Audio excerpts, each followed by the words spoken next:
Поэтому мы сейчас купим спагетти, макароны, гречку, вот все, что вот вы видите, крупы будем брать для каши, будем брать манку и так далее. Мука у нас будет, сливочное масло, растительное масло.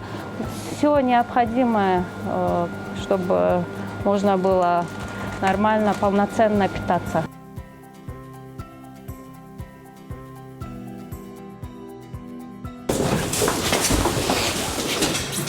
Я прошла блокаду в Ленинграде всю, да, вот ребенком еще.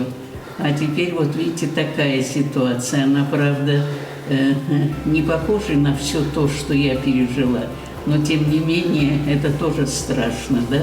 И вот так вот, исходя из того, что мы сейчас имеем, конечно, все равно это очень тяжело. Большое спасибо.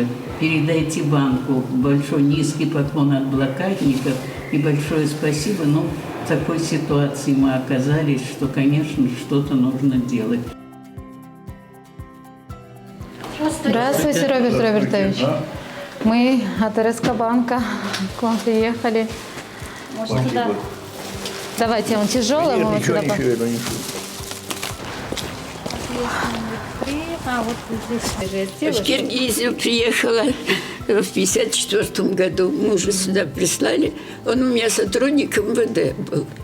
Вот, его сюда прислали. И так остались мы здесь жить. И с 1954 года я живу. Блокаду пережила. Полностью блокаду пережила. Я не эвакуированная. Мы не эвакуировались. Помогать очень легко на самом деле. Несложно, зато этим людям было очень приятно, что о них помнят, что их поддерживают, что о них не забыли.